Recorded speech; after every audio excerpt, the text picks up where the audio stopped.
Spider-Man is a character that's been around for ages, and thanks to his various cartoons and movies, lots of people love the character without even having read a comic book before. However, if you want to get started in the world of Peter Parker, then let me give you a few places to hop in on.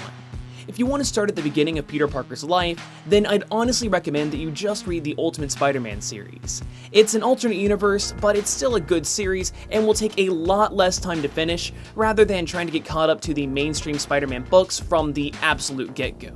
I'd also like to recommend Spider-Man Blue. This was written by Jeff Loeb, and like I mentioned in my Where to Start Reading Batman video, he wrote Daredevil Yellow and Batman Hush, both of which are great books. This story retells how Peter and Gwen Stacy fell in love, as well as the Archie-style love triangle between him, Gwen, and Mary Jane. It's a fun read that focuses more on the classic era of Spidey comics. The rest of these books are all written by Dan Slott, who is considered to be the savior of the Spider-Man series after the controversial One More Day storyline. I personally started off in an unconventional place via Superior Spider-Man, where Peter Parker swapped bodies with a dying Dr. Octopus. Peter ended up dying in Doc Ock's body, but was able to teach him the lesson of power and responsibility. Now armed with his intellect and the ability to access all of Parker's memories, Doc Ock decided that he would become a better Spider-Man than Peter ever was. He would become a superior Spider-Man. The reason I love this book is that Superior Spidey uses villain tropes, but as a hero. Henchmen, monologues, the whole shebang.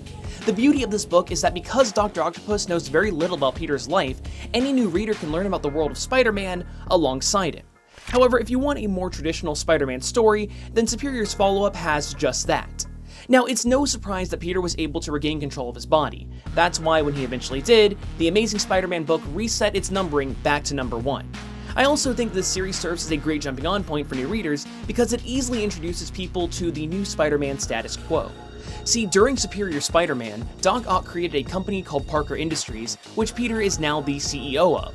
So now he has to manage all that alongside being Spider-Man again.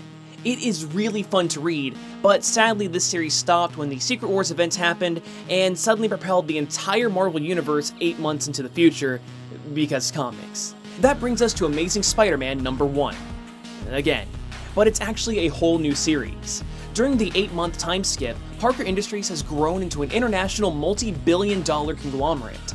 Oh, and Spider-Man works with S.H.I.E.L.D. now because Peter didn't have enough on his hands already.